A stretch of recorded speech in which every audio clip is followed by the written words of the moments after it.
Donc, bonjour, bienvenue. Aujourd'hui, c'est le lancement d'une série de 3 webinaires pour explorer les grandes questions sur l'intelligence artificielle et c'est présenté par le réseau EdCan en collaboration avec l'École branchée et de DAIS. J'ai l'honneur d'être votre animatrice. Moi, c'est Stéphanie Dionne de l'École branchée. L'intelligence artificielle, vous le savez, s'est démocratisée en novembre 2022 en offrant d'immenses possibilités pour améliorer l'enseignement et l'apprentissage, mais aussi en soulevant de grandes questions face à l'avenir de l'éducation. Avant d'entrer dans le vif du sujet avec nos invités spéciaux, je vais d'abord offrir la parole à nos présentateurs de cet événement-là et je commence par Charlotte Demers-Landry, qui est gestionnaire des programmes au réseau EDCA. À vous adresser quelques mots. Et bonjour tout le monde. Alors, comme Stéphanie a dit, mon nom c'est Charlotte, gestionnaire de programme. Je suis ici pour vous présenter le réseau EdCan, si vous n'êtes pas familier avec ce que nous faisons. Le réseau EdCan, c'est un réseau pan-canadien qui réunit les professionnels des milieux scolaires et transforme la recherche et les idées émergentes en pistes d'action concrètes pour soutenir l'apprentissage et le bien-être. Nous le faisons en offrant gratuitement des outils, des ressources éducatives et des événements qui appuient la mise en pratique. Il est possible de devenir membre d'EdCan pour accéder à encore plus de ressources et d'avantages. On peut s'en parler dans le clavardage peut-être après la séance. Je mettrai Oui, mon... Charlotte, c'est bienvenu de laisser dans le clavardage l'adresse courriel où tu veux que les gens t'écrivent pour en savoir plus sur la façon de devenir membre du réseau EdCan. Maintenant, j'invite ma collègue Audrey Miller, directrice générale de l'École branchée, à vous adresser quelques mots. Merci Stéphanie et merci au réseau EdCan pour l'initiative de cette série de webinaires où est-ce qu'on va traiter quand même d'un des sujets de l'heure. L'École branchée est très fière d'être partenaire. Depuis maintenant 30 ans, notre équipe nourrit le développement professionnel du personnel scolaire de différentes façons et l'IA, c'est de loin le thème le plus en demande de ces temps-ci.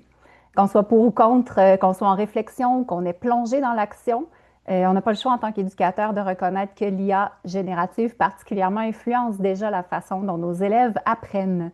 Mais la plupart du temps, ils ne savent pas ce qu'il y a derrière, ils ne connaissent pas l'ampleur des possibilités ni des impacts. C'est pourquoi la vraie question, c'est pas est-ce qu'on doit s'y intéresser, mais plutôt est-ce qu'on veut la laisser façonner l'éducation sans nous. Et la vraie urgence, ben, c'est de rester pertinent comme éducateur à l'ère du numérique. Et bonne nouvelle, ben, l'École branchée est là pour vous aider. Fait que je vous invite à vous connecter à nous, à utiliser nos ressources, le fil d'actualité, la revue professionnelle, les formations, les activités pédagogiques et tellement plus. Alors, je vous souhaite des très bons échanges. Merci Audrey. Et j'invite maintenant Christelle Tessonneau de Thaïs à nous partager quelques mots. Bonjour tout le monde, je m'appelle Christelle, je suis analyste au DAES. Le DAES est un groupe de réflexion en politique publique et de leadership basé à l'Université métropolitaine de Toronto. Nous travaillons à l'intersection de la technologie, de l'éducation et de la démocratie avec l'objectif de bâtir une prospérité partagée et une citoyenneté forte au Canada. C'est dans cet esprit que nous sommes très heureux de co-organiser ce webinaire sur l'intelligence artificielle dans les écoles primaires et secondaires. À mesure que l'IA s'intègre dans les salles de classe, il devient essentiel de réfléchir collectivement à ses impacts sur l'apprentissage, l'équité, la vie privée, le développement des jeunes. À travers notre travail au DAIS, notamment notre initiative Heads Up, nous cherchons à soutenir une adoption réfléchie des technologies en milieu scolaire, centrée sur l'intérêt des élèves, des éducateurs et de la société dans son ensemble. Nous espérons que les échanges d'aujourd'hui nourriront votre réflexion et contribueront à une conversation constructive sur l'avenir de l'éducation dans cette ère de l'IA. Je vais déposer dans le chat le lien sur le DAES et aussi sur Heads Up. Je pense que ça pourrait vous intéresser. Donc, merci et je vous souhaite un excellent webinaire. Merci, Christelle. Là, j'ai envie de revenir vers Charlotte parce qu'elle a un autre rôle aujourd'hui, celle de mettre le feu avec vous. Donc, en fait, d'entretenir la conversation avec vous dans le clavardage. Charlotte, là, vous avez remarqué, vos micros sont fermés, c'est sûr, c'est pour entendre vraiment mieux nos invités. Puis, je vous invite, si c'est possible, d'ouvrir votre caméra pour qu'on puisse vous voir, faire partie de cette activité de ce midi. Charlotte, qu'est-ce que tu as envie que les gens puissent échanger dans le clavardage avec toi? Vous pouvez poser des questions dans le fond sur le webinaire. Si vous avez des questions particulières concernant le réseau EdCan, donnez-moi votre courriel. Moi, je vais mettre un petit message aussi vers la fin avec mon courriel EdCan, puis le lien pour vous inscrire à notre bulletin de nouvelles.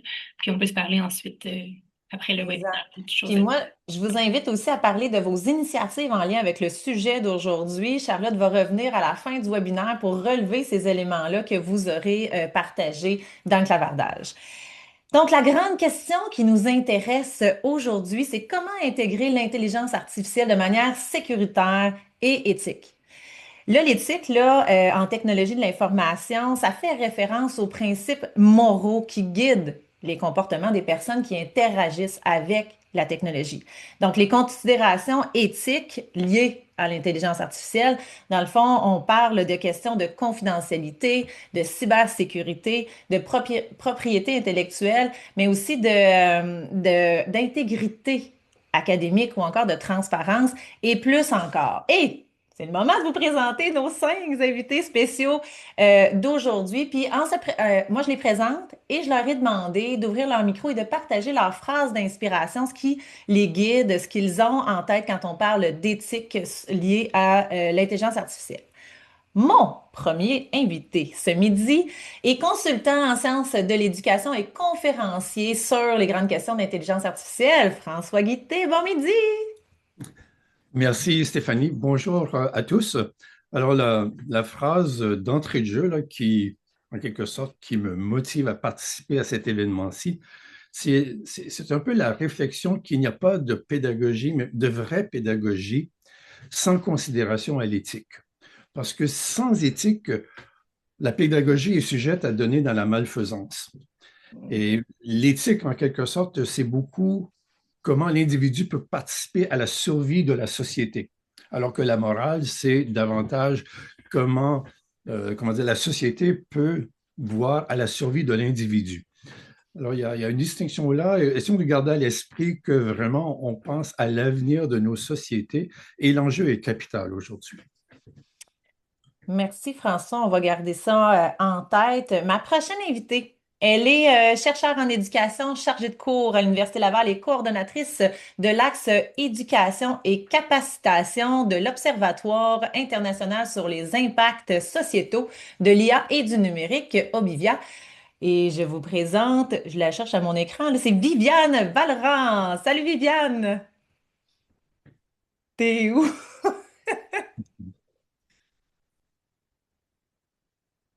Elle est avec nous il y a 2 minutes. Peut-être qu'elle va se reconnecter. Et Kathleen, je te laisse peut-être zioter dans nos canaux de communication. Elle revient. Là, je vais peut-être passer à mon prochain invité où je la laisse respirer parce qu'elle a dû vivre une petite panique en disparaissant de ce webinaire.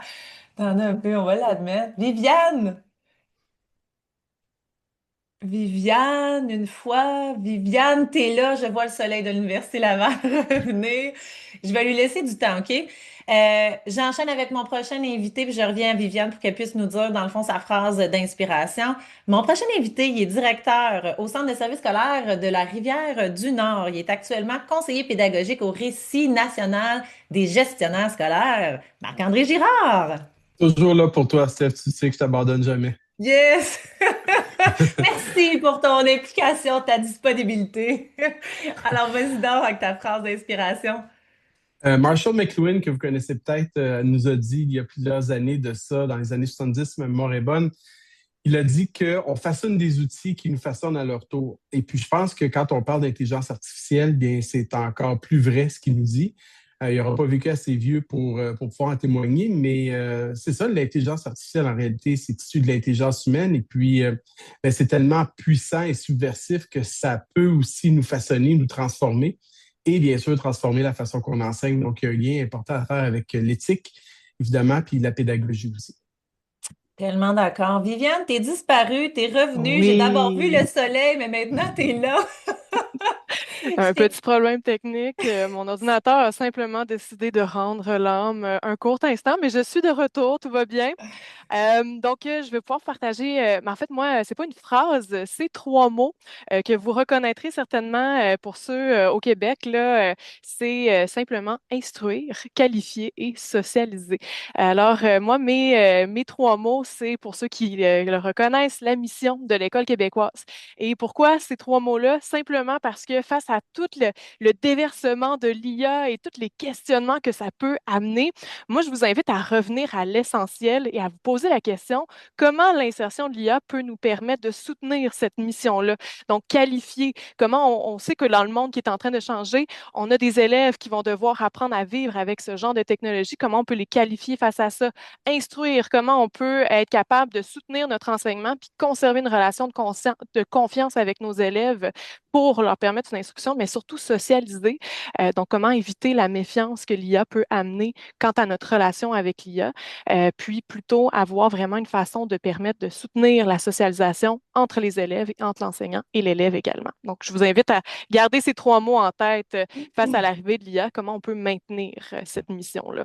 Clairement, ça me parle énormément, Viviane, ce que tu viens de nommer. Je suis sûre qu'il y a plein de participants aussi qui se reconnaissent dans ce que tu as dit. Je poursuis avec notre prochain invité, directeur des services pédagogiques pour le Conseil scolaire des écoles, le Conseil des écoles catholiques, pardon, du Centre-Est en Ontario. Hey, c'est le plus grand conseil scolaire francophone canadien. Jean-Marc Dupont, salut!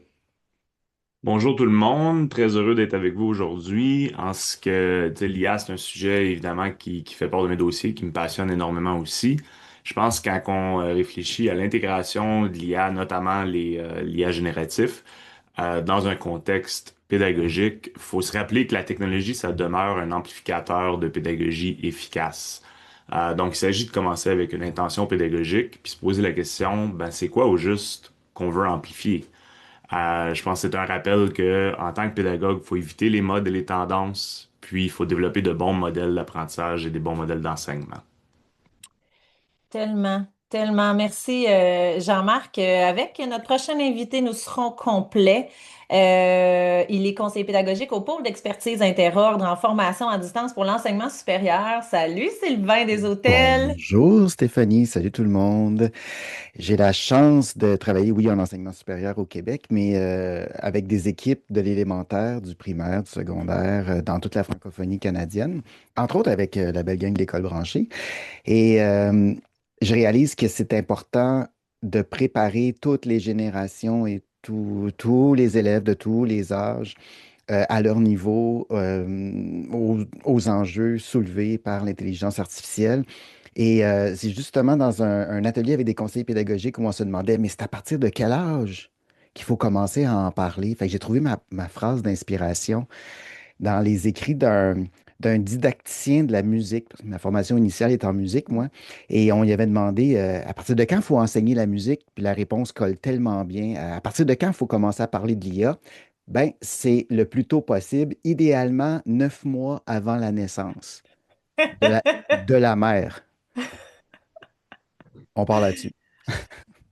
Sac à papier. On est un peu tard dans mon cas, mais c'est pas trop tard. On peut commencer aujourd'hui à en Ben, parler si on s'est pas pris dans ces voilà, échéanciers-là, hey, hein, c'est ça, Sylvain? on se sent tout le temps en retard, mais c'est en rencontrant des profs de cégep, là, encore hier matin, qu'on a réalisé que la cohorte est passée au complet depuis l'arrivée de la version gratuite grand public de ChatGPT. Les étudiants ont eu le temps de faire leurs études supérieures au complet, peut-être, mettons, un bac au complet, un DEC au complet au Québec, depuis que l'IA est arrivée dans la vie.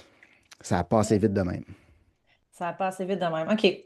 Là, on va partir avec. Je vous invite à vous commettre. OK? C'est un premier tour de table où vous allez devoir dire oui ou non, puis une brève explication. Oui ou non? D'un point de vue éthique, est-ce que c'est important que les écoles primaires et secondaires adoptent? Moi, j'ai décidé de faire un petit entre parenthèses ou fassent un premier pas vers l'IA. On commence avec, je repars avec toi, Sylvain. On fait un tour de l'autre côté. Ah, mais Oui ou non? il y a deux mots dans la question qui me font tiquer, là, important et adopté. Vas-y, C'est pas que c'est nuance. Ouais, là, j'ai l'impression qu'on essaie de me rentrer quelque chose dans la gorge avec une bonne Ouais, je cuillerée veux de que tu te miel, commettes. mais ce n'est qu'un outil, là. C'est les enseignants, les établissements à plus large échelle, les organisations scolaires doivent considérer toute la machine vue l'arrivée de l'IA générative. Par exemple, les évaluations traditionnelles ne tiennent plus la route. Donc, il faut préparer nos élèves à des formes différentes d'évaluation. Depuis le temps qu'on parle d'évaluer le processus, par exemple, ou d'axer les évaluations sur la démonstration d'une compétence, par exemple, ben, il faut revoir profondément nos façons d'évaluer, puis se répondre, les préparer, nos élèves, à répondre à une grande question là, qui est peut-être déjà dans leur tête. C'est un genre de truc que j'ai entendu dès la 6e année. Les élèves se demandent, mais finalement, vu l'IA, à quoi ça sert d'aller à l'école? Hmm, Et bonne question. ça m'interpelle, ouais. Donc, vu cette question-là, ce serait un oui, mais tu tiens à le nuancer. OK, je continue C'est avec. ça. Je C'est bon. continue avec. Moi, je calcule les oui puis les non. Je continue OK. avec Jean-Marc. Ben, je suis un peu d'accord avec Sylvain que la question était, tu sais, je la prends avec un grain de sel, là, puis je me permets peut-être un petit amissage, là, mais je pense qu'il est important que les écoles demeurent un portrait du monde pour lequel ils forment leurs élèves et leurs étudiants. Si les écoles les systèmes scolaires au sens plus large n'intègrent pas l'IA avec une intention précise au service de l'apprentissage et appuyée d'une stratégie d'intelligence artificielle à l'échelle des institutions, ben, la salle de classe risque davantage de subir l'intelligence artificielle plutôt que de l'intégrer de façon planifiée et réfléchie. Puis ça l'amène avec ça ben, des répercussions sur le plan éthique. On peut s'imaginer des bris potentiels pour la sécurité des données, la propriété intellectuelle, l'intégrité académique. C'est toutes des choses qui sont à risque si on se pose pas les questions essentielles qu'on est en train de se poser aujourd'hui. OK. Si la technologie est un amplificateur, comme je l'ai dit dans mon mot d'entrée, comme le dit si bien, j'ai pas inventé ça, là, c'est John Seeley Brown, chercheur américain. Euh, En tant que pédagogue, la question à se poser, ben, qu'est-ce qu'on veut au juste que cette technologie-là amplifie? Amplifie. Fait que j'ai deux oui, considérant ce que vous avez apporté par la suite. OK?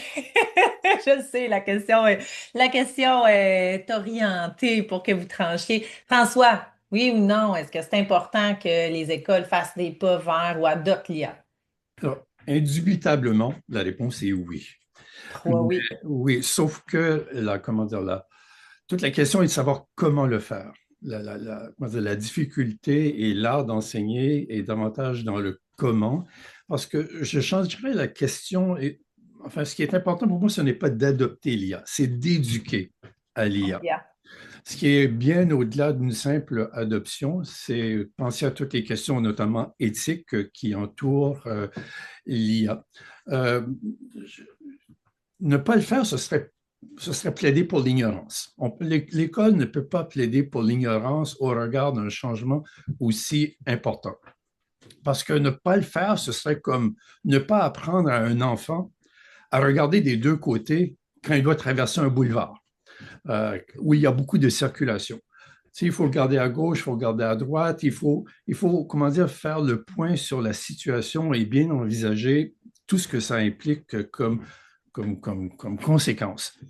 Ma crainte à moi, c'est qu'on prenne beaucoup de temps à former des enseignants à l'utilisation technique de l'intelligence artificielle, mais beaucoup moins aux considérations éthiques dans l'usage de l'intelligence artificielle. Parce que ce qui est important aujourd'hui, c'est de dépasser les savoir-faire. On parle beaucoup de savoir-faire en éducation, mais là, on doit traiter d'outils qui sont intelligents. Alors, le savoir-faire, maintenant, il faut qu'il soit intelligent parce que les machines sont dotées d'une intelligence. Et non seulement elles sont dotées d'une intelligence, elles sont dotées d'une autonomie. Alors, ce ne sont pas pour moi que de simples outils. Dès lors qu'on a des machines qui sont hors de notre contrôle, ça dépasse la simple, comment dire, définition ou concept qu'on se fait de l'outil, c'est-à-dire quelque chose que l'homme contrôle, qu'il maîtrise pour arriver à une fin. Parce que la crainte maintenant, c'est que tous ces outils intelligents-là, et on voit déjà qu'ils commencent à se mettre en réseau, on a des réseaux de modèles d'intelligence artificielle. Alors, dès lors qu'ils se mettent en réseau, on passe à une intelligence collective artificielle. Et Yoshua Bengio est en train de nous mettre en garde sur les risques qu'on perde le contrôle de ces outils-là. OK. Fait que François, ça fait un troisième oui, mais on transforme le adopter par éduquer parce que les risques, c'est un peu comme envoyer un enfant à vélo avec ses petits trous en arrière sur l'autoroute directe. C'est risqué. Dangereux. Personne ne ferait ça. OK? Personne ne ferait ça. Donc, merci François. Viviane, je termine avec Marc-André. Oui ou non, c'est important d'adopter l'IA en éducation aujourd'hui? Alors, au début, moi, je me rappelle, dans ta question, c'était adopter, mais là, tu as rajouté faire un Ou pas et faire un pas. je dirais qu'il va falloir, oui, faire un pas vers l'IA. Bien sûr, entendez-moi, je suis pas en train de dire qu'il faut l'adopter aveuglément, mais je trouve que c'est hyper important que l'ensemble des acteurs en éducation qui ont un savoir-faire précieux en éducation puissent participer à la conversation pour modéliser la place que l'IA va avoir en éducation parce que présentement, les orientations que l'IA peut avoir, comme ça a été dit, c'est un système c'est un outil technologique qui a une certaine autonomie. Donc, dans son usage, il peut avoir des conséquences quand même assez graves en éducation si on ne l'oriente pas dans la bonne direction. Par exemple, on pourrait se retrouver avec une IA qui surveille les enseignants avec une variété de données. Bien évidemment, on ne veut pas ça parce qu'on le sait que les enseignants, quand on leur fait confiance, puis on les outille, ils sont capables de faire leur travail. Ils n'ont pas besoin d'être surveillés. Donc, c'est pour ça que je trouve que c'est hyper important d'ouvrir la porte à l'IA, faire un pas vers elle pour réfléchir la place qu'elle puisse avoir pour soutenir l'agentivité de nos acteurs sur le terrain. Parce que simplement prétendre qu'elle n'existe pas ou en avoir trop peur, ce serait irresponsable et ça ferait des acteurs en moins qui peuvent participer à cette conversation pour une orientation humaine de l'IA. C'est un quatrième oui et je note particulièrement ce mot, l'agentivité, parce que je suis fan de ce mot-là. C'est la capacité humaine qu'on a à réagir et entreprendre à répondre à une problématique dans son milieu. Donc, moi, j'adore. Merci, Viviane, de l'avoir soulevé. Marc-André, toi, c'est un oui, un non? Ben, c'est sûr que oui, on peut pas. De toute façon, ça viendrait jeter un froid, je pense, dans notre rencontre. Si je disais non, absolument pas. Non, Euh, ben, je pars. Bonne journée. Euh, Moi, j'ai envie de vous ramener sur le plancher des vaches parce que l'éthique, on peut s'élever et en discuter longtemps, mais quand on parle avec des enseignants, les enseignants du primaire préparent les élèves au secondaire, ceux du secondaire préparent au cégep ou à la formation professionnelle qui préparent à l'université prépare sur le marché du travail. Comment est-ce que, dans une perspective que je conviens qui est très utilitariste, comment est-ce qu'on peut percevoir notre rôle, notre responsabilité morale à préparer des jeunes pour le futur sans tenir compte de l'IA? Pour moi, ça me dépasse juste sur cette partie-là. Maintenant, réfléchissons un petit peu. Les enfants qui naissent en 2026, cette année, ces élèves-là risquent très fort, si on regarde les moyennes d'espérance de vie, de vivre jusqu'au 22e siècle. OK? Ou encore, prenons-le plus près de nous, les élèves qui rentrent au primaire ou au préscolaire présentement, c'est des élèves qui vont prendre leur retraite en 2080. Alors, nous, notre responsabilité, c'est de les préparer à être des bons citoyens, des bons travailleurs, des bons papas, des bonnes mamans, des bons conjoints, des voisins, etc. Et en sachant que l'IA ne disparaîtra pas, au contraire, elle va prendre la forme, je vous dirais, elle va être partout, elle va être omniprésente et difficilement observable. Alors, comment est-ce qu'on peut prétendre préparer nos jeunes sans considérer l'existence de différentes technologies, dont l'intelligence artificielle, dans une perspective de préparation à la citoyenneté et à la citoyenneté à l'ère du numérique de surcroît? Donc, pour moi, tout ça, c'est absolument incontournable. Et puis, quand on envisage le futur, bien, il faut qu'on pense à cette IA-là. Dernière chose que je veux dire tantôt, je vais juste relire mes notes, parce que j'ai pris des notes pendant que d'autres personnes, je pense que c'est Audrey qui disait s'intéresser à l'IA. Je dirais oui, il faut qu'on s'intéresse à l'IA parce que l'IA s'intéresse à nous. Et elle s'intéresse à nous parce qu'on génère des données.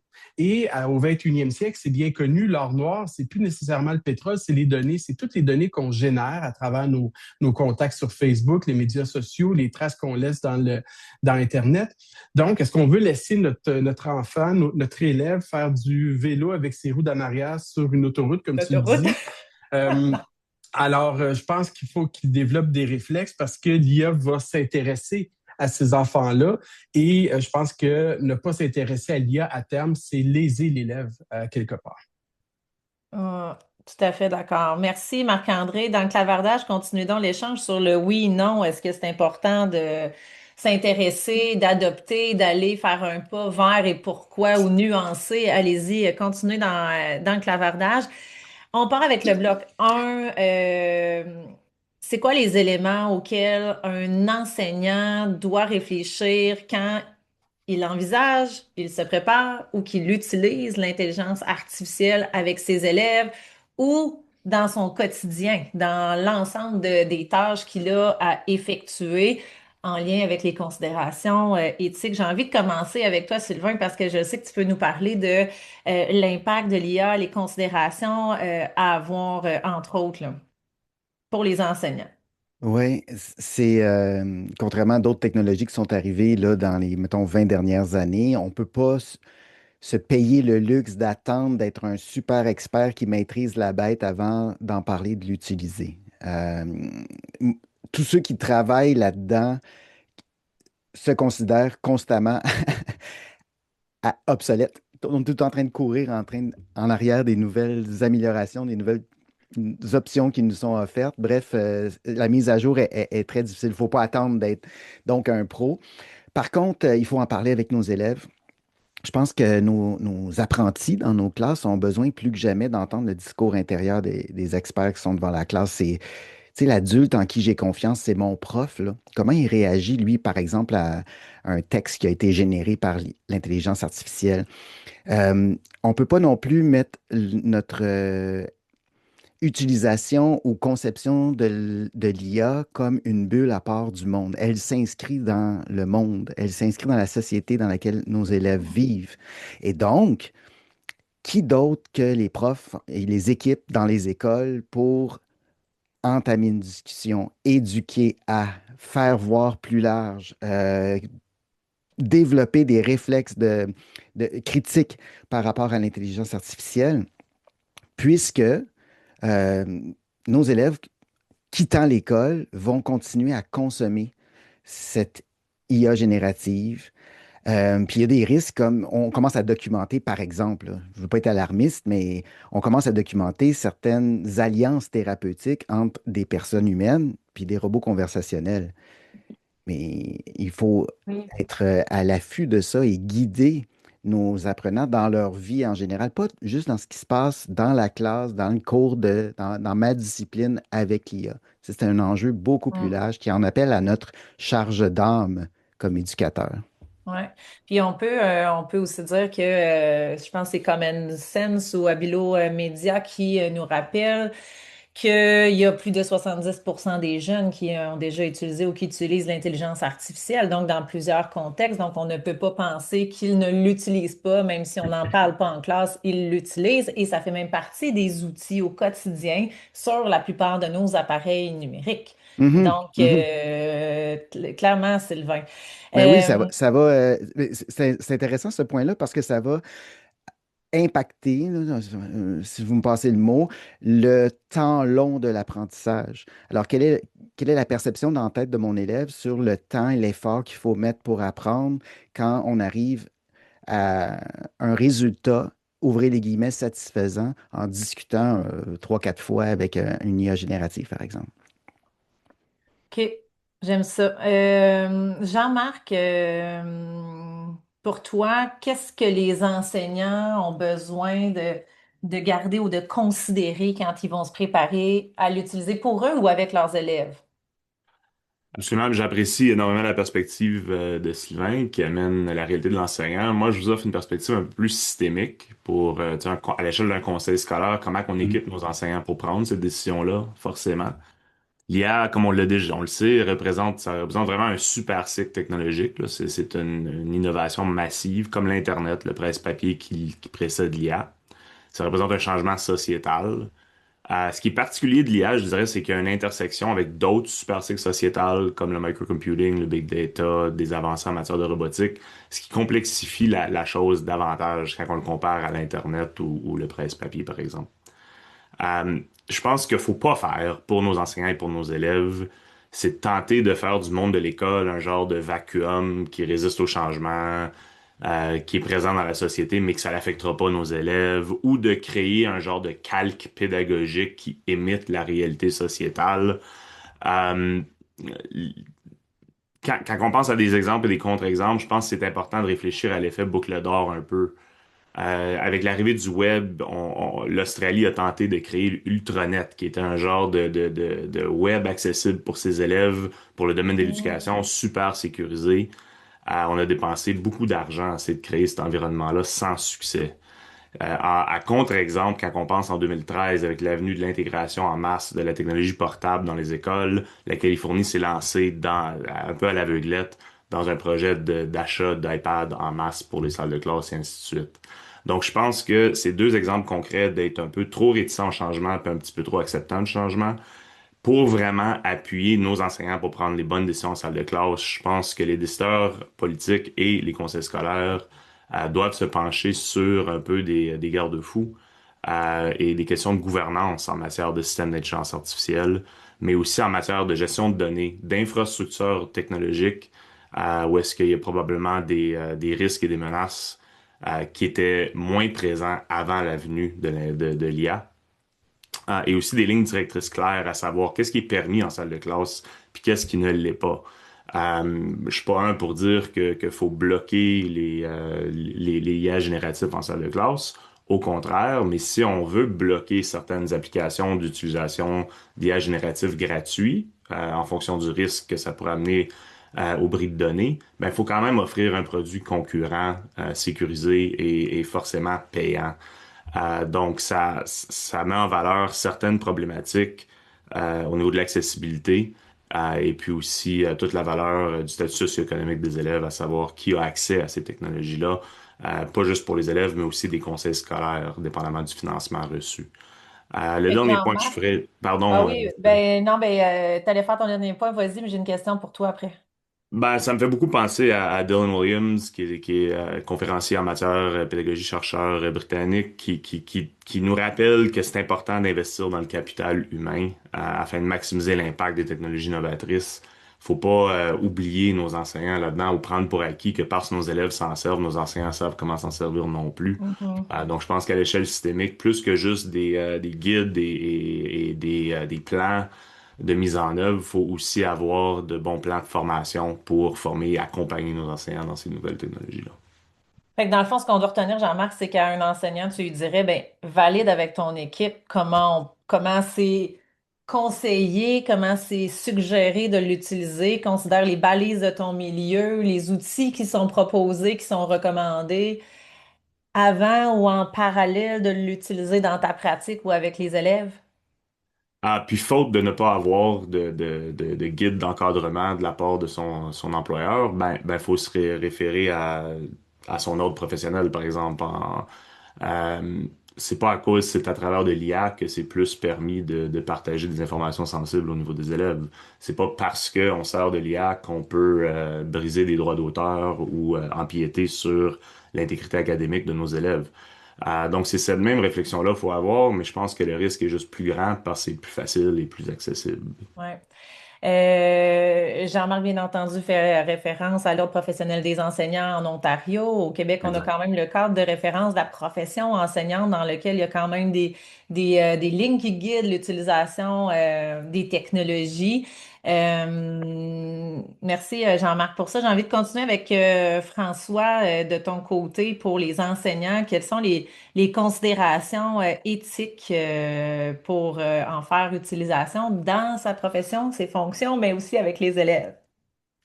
La première chose, je pense, c'est d'avoir une première pensée par rapport à l'éthique, l'usage éthique qu'on va faire de l'éducation. Bon, il y en a plusieurs qui vont penser que c'est une apalissade, là, c'est une évidence pour faire rire, mais je trouve qu'en éducation, on a beaucoup tendance à beaucoup parler d'éthique en théorie, mais dans les faits, on agit très peu.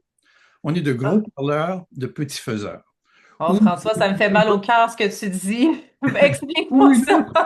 une autre expression, c'est de dire que souvent les bottines ne suivent pas les babines. Euh, les, les, enfin, jusqu'à maintenant, la recherche nous démontre que souvent les enseignants utilisent l'IA pour leur pratique de deux manières.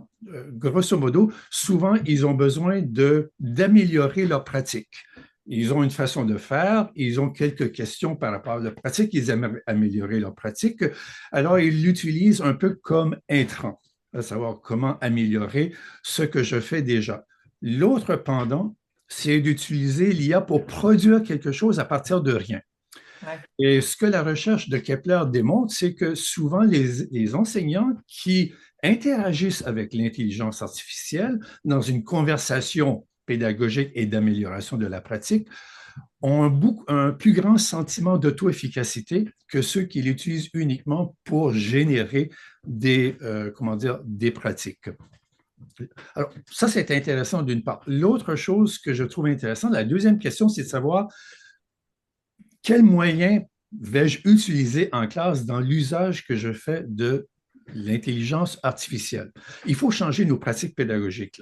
Dès lors que, que l'élève interagit avec un large modèle de langue, il faut penser en amont et en aval, avoir une réflexion tant l'enseignant que l'élève à savoir qu'est-ce que je peux quel exercice de métacognition est-ce que je peux faire avant et après par rapport à ce que la machine m'apporte?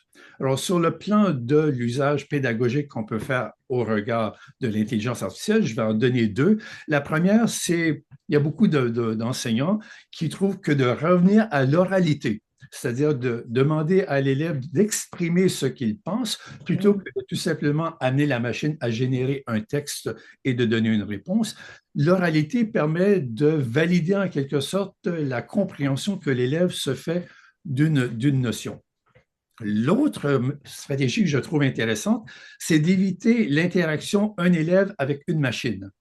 Dès lors qu'on peut amener des élèves en groupe, 2, 3, à travailler sur la même machine, ça oblige les élèves à interagir entre eux et d'amener une réflexion collective au regard de ce que la machine va proposer. Alors ça, c'est intéressant aussi. L'autre question que je pense que l'enseignant devrait se poser, c'est quel outil devrais-je utiliser en classe avec les élèves quand je dois recourir à l'intelligence artificielle? Ma réflexion est que est-ce que le milieu de l'éducation, surtout au primaire et au secondaire, à l'université, on pourra en discuter, est-ce que le milieu du primaire et du secondaire a vraiment besoin des modèles d'intelligence artificielle les plus performants? Ou est-ce qu'il ne peut pas se tourner vers des modèles moins performants, comme DocAI, par exemple? Et il y a plusieurs ressources aujourd'hui qui sont gratuites, qui ne demandent pas d'inscription, et on sait que les enseignants détestent devoir s'inscrire pour participer ou pour utiliser un outil. Alors, ces outils-là, comme DocAI, qui est la version de l'intelligence artificielle de DuckDuckGo, du moteur de recherche DuckDuckGo, qui a un souci de l'éthique, du respect de la vie privée, et qui est beaucoup plus éthique d'une certaine manière que d'utiliser les grands modèles que nous proposent les géants de l'intelligence artificielle, sachant que ces géants-là ont tout intérêt actuellement à colliger les données des utilisateurs parce qu'ils sont en train de monter des dettes énormes par rapport à leurs outils. Donc, et puis, bien sûr, ça va amener que bientôt, ces outils-là, et on pense enfin, Google en parle déjà, OpenAI va le faire aussi, c'est d'intégrer la publicité dans ces outils. Et on sait que a vu ça, oui. l'éducation est très frileux et, pour ne pas dire, rejette d'emblée l'usage de la publicité et de soumettre les élèves à une publicité, d'autant plus qu'avec l'intelligence artificielle, cette publicité-là va être très ciblée. Oui, fort probablement.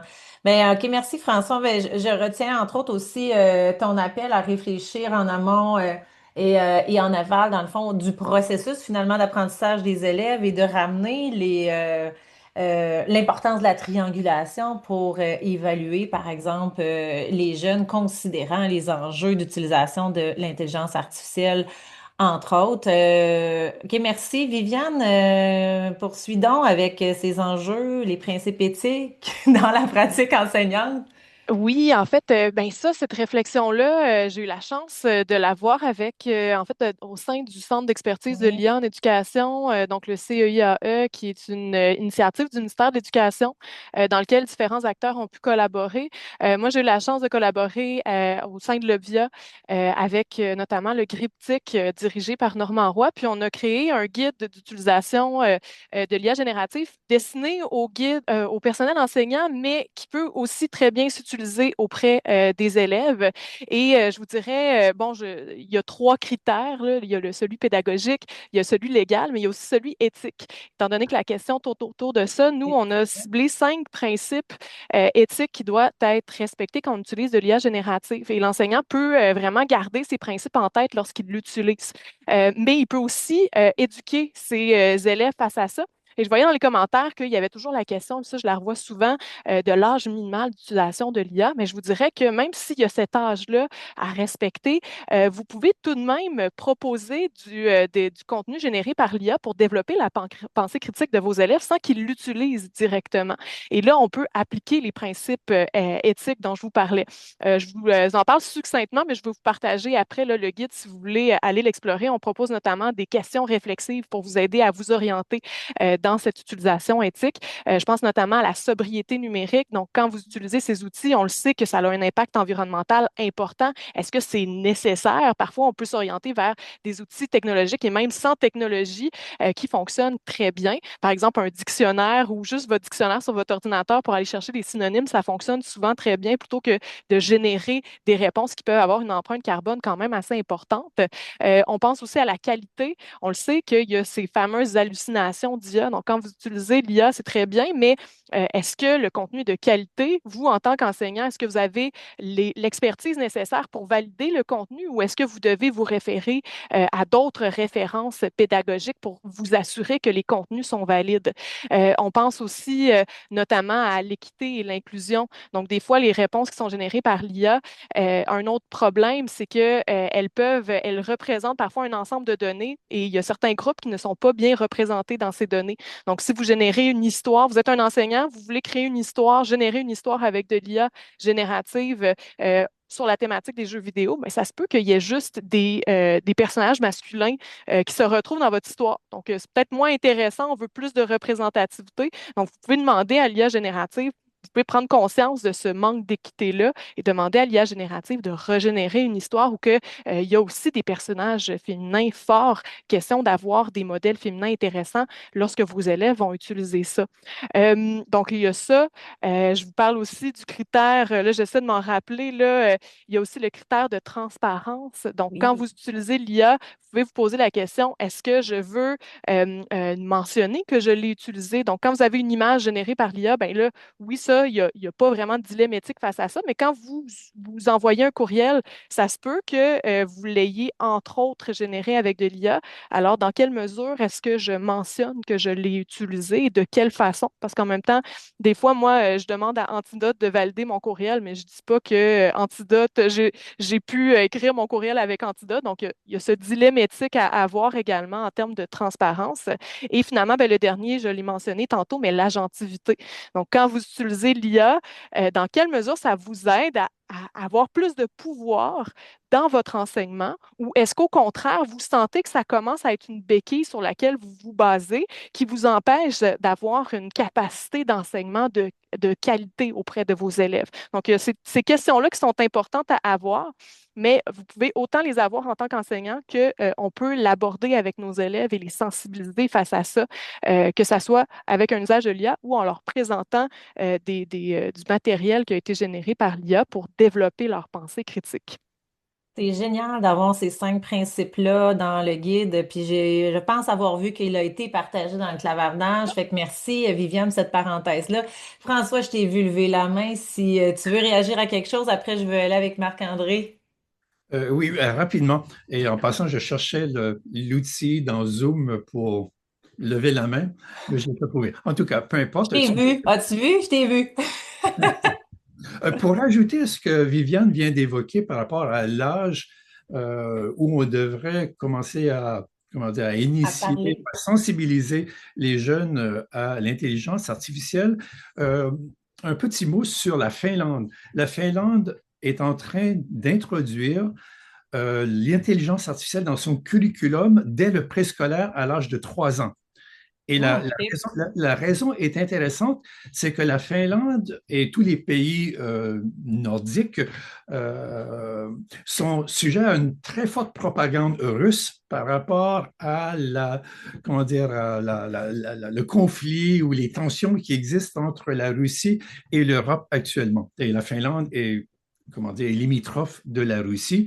Alors, les Finlandais ne veulent pas prendre de chance, ils veulent vraiment que les jeunes soient allumés par rapport à ce qu'ils entendent dans les Avec médias relativement au message qui est souvent véhiculé. bien joué, mais on en parle aussi des enjeux au niveau de la démocratie. Donc, très important de développer la citoyenneté éthique à l'ère du numérique. Marc-André Girard, Ouais, j'ai pas le bon jeu, là. Moi, je suis le dernier à parler, puis il y a plein de choses qui ont été dites, puis c'est des choses intéressantes. Fait que, mais peut-être merci à tout le monde, mais je Marc-André. veux mettre. Oui, vas-y. Ah, inquiète-toi pas, j'ai quand même quelque chose à dire. Tu me connais assez, Stéphanie. C'est bon parce que j'allais te guider, là, tu m'as vu faire. C'est bon. Inquiète-toi pas pour moi.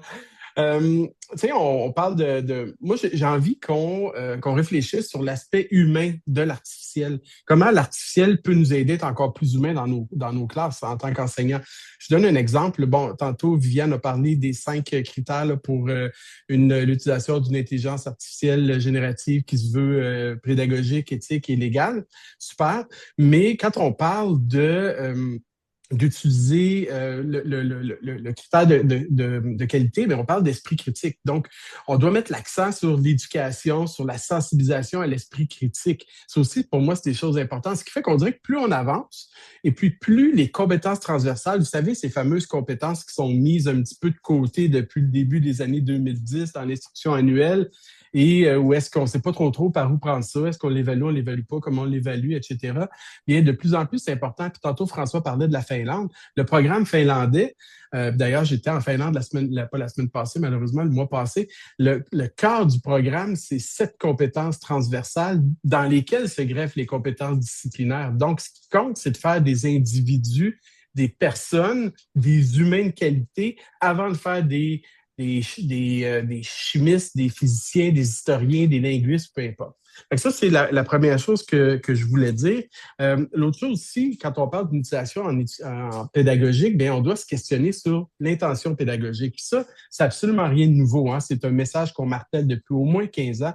Moi, ça fait peut-être depuis 2009 que je m'implique un peu plus dans le numérique. Contrairement, je vois Jacques Coul qui est là, qui lui qui fait ça depuis bien avant moi. C'est une personne que je suivais depuis longtemps. Salut Jacques en passant. Donc, c'est se questionner sur cette fameuse intention pédagogique-là, parce que oui, l'IA, elle est là, mais c'est pas l'IA à tout prix nécessairement. Il y a d'autres outils aussi qui peuvent être mieux dans certaines tâches. Donc, c'est de faire une utilisation qui est réfléchie, qui est intentionnelle, évidemment, mais aussi qui est sécuritaire pour nos élèves. Donc, on va se poser la question, avant d'utiliser l'IA, qu'est-ce qui est déjà en place? On peut pas, demain matin, commencer à utiliser l'IA si on n'a pas de cadre de développement de la compétence numérique mis en place pour nos élèves, si on n'a pas de cadre de citoyenneté à l'ère du numérique non plus à l'ère de nos élèves, si les parents ne sont pas sollicités, puis on ne peut pas compter sur eux en tant que partenaires, parce que les parents, on en a parlé, hein, Steph, il y a 2 semaines quand on était ensemble, les parents ont un rôle important à jouer parce qu'on a beau éduquer les élèves à utiliser l'IA de façon éthique à l'école, mais quand ils sont à la maison, mais c'est souvent là qu'il y a des dérives. Donc, qu'est-ce qui est en place de la part des parents, puis comment nous, on peut aider les parents dans tout ça? Puis une dernière chose, quand on parle d'utiliser une IA de façon plus humaine possible, c'est être capable d'aller à des endroits qu'on a de la difficulté à aller en tant qu'enseignant. Je donne un exemple. On a une classe de 26 élèves. Nos portraits sont très, très, très hétérogènes, évidemment. Et on a besoin de différencier, de nous adapter. Plus de rétroaction, l'IA peut nous aider là-dedans. Ça peut donner un premier soutien à des élèves pour qu'après ça, on puisse, nous, après, intervenir et travailler de façon plus stratégique auprès de nos élèves. Tellement. Mais quand tu as dit soutien aux élèves, je pense beaucoup à la différenciation pédagogique et à cet article qui a été publié très récemment à l'école branchée d'un enseignant qui avait une élève qui disait toujours qu'elle finissait à l'avance. Qu'est-ce que je peux faire d'autre? Qu'est-ce que je peux faire d'autre, Monsieur Louis-Philippe?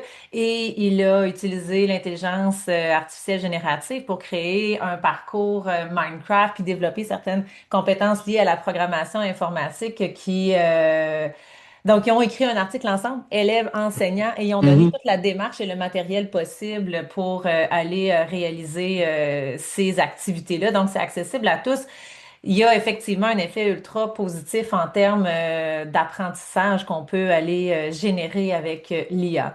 Ça passe à la vitesse de la lumière. Il y a un bloc ultra important sur les gestionnaires, comment les gestionnaires doivent et peuvent réfléchir à cette implantation-là. J'ai envie d'aller avec Jean-Marc, puis après, les chers invités, je vais vous inviter à réfléchir à votre mot de la fin sur ce que vous voulez que les invités retiennent. Euh, Nous allons à l'école branchée, vous le savez, on a un média, j'ai ma collègue Nicole Arsenault qui est avec nous, qui va rédiger un article et utiliser l'expertise de nos invités pour vous résumer l'échange et vous partager ce qu'ils auront aussi préparé là, pour ces différentes interventions.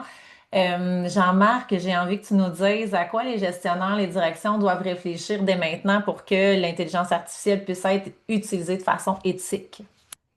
Absolument, sans vouloir être redondant, parce qu'il y a eu beaucoup d'informations qui ont été partagées à cet effet-là déjà, mais je pense que le message clé, c'est d'avancer avec prudence, mais avancer. On peut pas être paralysé devant l'inconnu, il faut s'informer, il faut se ressourcer, parce qu'il y a des risques d'associer de ne pas offrir d'options concurrentes en matière d'IA.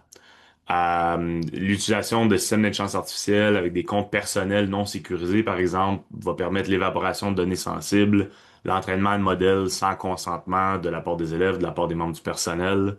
Dans le clavardage, on a beaucoup parlé, j'ai vu passer des enjeux liés à l'évaluation. Tu sais, les questions se Oui. posent, mais ça veut dire quoi pour l'évaluation? Mais la réponse se retrouve un peu, c'est des messages comme Marc-André disait, ça fait longtemps qu'on martèle, qui deviennent de plus en plus importants. Pour moi, l'évaluation, c'est pas un événement. C'est un processus. Et donc, il faut se poser la question, à quel moment dans ce processus-là, est-ce que ça vaut la peine d'inclure l'IA génératif? Puis pour quelle intention pédagogique? Puis je trouve que le terme intention pédagogique est revenu souvent aujourd'hui à cet effet-là. Il y a des exemples en matière de droit d'auteur, en matière de détecteur de plagiat auxquels il faut réfléchir. On a beau dire on veut pas que les élèves se servent de l'IA, mais en revanche, il y a des enseignants qui prend des travaux d'élèves et on les met dans des détecteurs de plagiat sans consentement d'élèves nécessairement. Donc, c'est important de réfléchir à nous en tant qu'enseignants, en tant que modèle de nos pratiques avec l'IA aussi. Mais je pense, comme je dis, au niveau systémique, c'est important de se pencher sur la question puis offrir des solutions sécurisé aux membres du personnel, puis ça revient à une question de formation et d'accompagnement du membre du personnel, comme j'ai mentionné dans ma première réponse. Pour nous, au CSCC, qu'est-ce que ça représente? Ben, ça a représenté une refonte de nos politiques, la DM20, la PED20, pour justement adresser l'évaluation et puis l'encadrement de l'utilisation des données dans un cadre de système d'intelligence artificielle. On a aussi créé une auto-formation puis un guide pour les enseignants que je vais partager dans le clavardage. De même qu'un continuum de citoyenneté numérique pour les élèves qui inclut l'utilisation de l'IA responsable et éthique à tous les niveaux scolaires. Donc, je partage ces documents-là dans le clavardage, puis clin d'œil à l'école branchée qui les a mis en valeur dans leur dernière édition du mois de décembre. Donc, un gros merci. Avec grand plaisir, merci. On aime contribuer à cette mutualisation d'expertise, de travaux déjà faits qui peuvent contribuer à élever ensemble nos pratiques, nos connaissances et les compétences que tous les acteurs du milieu d'éducation peuvent acquérir aujourd'hui. Marc-André, tu as levé la main. Sylvain, j'ai vu que tu as ouvert le micro. Qu'est-ce qu'il y a, Ouais. Marc-André? Ben là, c'est parce qu'on ne peut pas parler des gestionnaires scolaires sans parler du récit national des gestionnaires scolaires. Oui, Évidemment. vas-y. Fait que moi, je sais que le temps est compté, je vois le temps avancer aussi. Je ne veux pas embêter personne, mais je voulais juste dire essentiellement qu'il y a des initiatives, dont une du ministère de l'Éducation, de mettre en place un récit pour les gestionnaires scolaires, par des gestionnaires scolaires, donc mon collègue Jean-Pierre Tremblay et moi-même. Notre mandat, c'est d'accompagner les directions, les gestionnaires scolaires dans le développement de leurs compétences numériques, mais aussi des outiller à exercer leur leadership pédagogique pour que ça puisse percoler, descendre auprès des enseignants pour mieux les encadrer, leur permettre de déployer ce leadership pédagogique-là, les aider dans la mise en place de balises. Oui, Donc, j'arrête, mais il fallait que je le dise. Mais c'est beau. Et Marc-André Girard a contribué à tout un dossier offert à l'école branchée à l'attention des directions scolaires et ça fera assurément partie de ce qu'on va joindre dans les ressources qui vont être publiées avec l'article qui résume cet échange-là. Là, j'ai envie de commencer mon tour ouais, avec Sylvain, après ça avec François. Qu'est-ce que vous voulez qu'on retienne? Parce qu'on s'en va vers la conclusion. Jean-Marc, tu auras encore un mot de la fin, fait que pense à, à ce que tu veux qu'on retienne. Sylvain, je commence avec toi. L'intelligence artificielle générative appelle un nouveau rapport à la littératie numérique. Hmm. Jusqu'ici, l'école a réussi avec peine à élever concrètement et durablement, je veux dire, le niveau de littératie numérique de nos élèves. Là, c'est vraiment impératif de mettre en place des initiatives pour aborder ces enjeux-là. Pour ceux qui nous écoutent, là, à l'échelle du pouvoir que chacun a, puis après ça, à l'échelle, puis peut-être que vous avez eu de l'impact dans un large réseau. Enfin, il faut s'en occuper. Il faut jaser des impacts environnementaux et humains. Il faut parler des risques pour l'agentivité. Faut parler de la réflexion, du temps long d'apprendre. Pour rebondir sur ce que Marc-André disait tantôt, ceux qui enseignent aux plus jeunes de nos élèves accueillent dans leur classe, là, ces temps-ci, des humains qui n'ont pas connu la vie avant l'intelligence artificielle. Fait qu'il faut Hmm. questionner l'usage, l'intention, il faut faites-vous confiance, puis parler de ce qui fait qu'on est humain, qui fait notre authenticité en tant qu'humain. Super important. Où il y a des humains, il y a de l'humanité. Il faut rester connecté à notre cœur et guider les usages de l'intelligence artificielle. Merci, Sylvain, énormément. François, ton Euh, mot de la fin? oui, ben, enfin, il y a beaucoup de choses à dire, bien sûr, mais j'aimerais réagir au dernier propos de Marc-André par rapport aux services informatiques et aux conseillers pédagogiques en éthique dans notre réseau qui sont absolument essentiels. Je vais Oui. jeter un pavé dans la mare parce que je pense qu'il faut, puisque l'intelligence artificielle change tout, elle doit changer nos pratiques, elle doit aussi changer nos systèmes. Mon inquiétude est à rapport à la question, est-ce que, par hasard, les services informatiques et les conseillers pédagogiques antiques n'ont pas maintenant trop de pouvoir au regard des outils qu'on va utiliser dans le réseau, des outils intelligents? Sachant que l'industrie maintenant veut s'attaquer au milieu de l'éducation parce qu'ils ont besoin d'argent, et sachant par ailleurs que l'intelligence artificielle, puisqu'il est question d'éthique, il n'y a pas à proprement parler d'usage purement et absolument éthique de l'intelligence artificielle, ne serait-ce que sur le plan de l'environnement. Il y a une question de degré éthique dans l'usage qu'on fait de cette technologie-là. Alors, il faut à tout le moins réfléchir sur jusque dans quelle mesure je peux étirer l'élastique de l'éthique dans mon usage de la technologie. L'autre problème qu'on a en Oh, éducation, François, je ne vais pas te couper, mais il va falloir que tu shrink parce que je veux un mot de la fin de tout le monde. Oh, mon Dieu, dernière je suis chose, terrible. oui, dernière chose, au regard de la formation, il y a un fossé actuellement entre le niveau de formation qui est fait aux enseignants et les besoins des enseignants en formation. Il y a un décalage là, le dernier rapport du Conference Board du Canada l'a bien démontré. Et le problème, c'est que les commissions scolaires ne peuvent pas répondre aux besoins des enseignants en formation au regard de l'intelligence artificielle. Il Il va y a falloir aussi. quelque part que les enseignants prennent les rênes eux-mêmes et qu'ils voient à leur propre formation continue. Les anciens modèles où la commission scolaire forme les enseignants ne suffit plus. Ça donne un coup de pouce, bien sûr, ça peut guider en général, mais ça ne suffit pas à la demande. Merci, François. Ouf, Viviane. Oui, alors succinctement, moi, ce que j'espère que vous allez retenir, c'est que face à l'arrivée de l'IA, je trouve que des fois, ça peut parfois nous amener une certaine méfiance les uns envers les autres, puis ça vient un peu rejoindre la question, qu'est-ce que les différents cadres peuvent faire pour permettre un meilleur usage, un usage plus responsable et surtout humain de l'IA?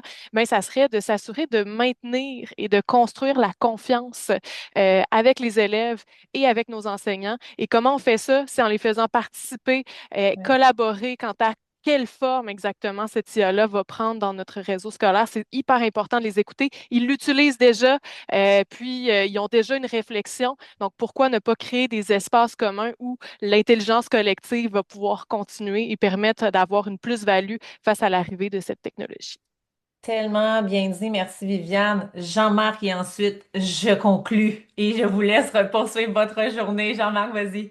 Ben, de façon très brève, je pense pas qu'on peut penser à un sujet comme l'IA sans... moi, ça me fait beaucoup réfléchir à une citation de Douglas Copeland, artiste et auteur canadien de renom, qui nous laisse dans une de ses galeries visuelles avec une citation qui dit: «Le futur t'aime, mais n'a pas besoin de toi.» Hmm.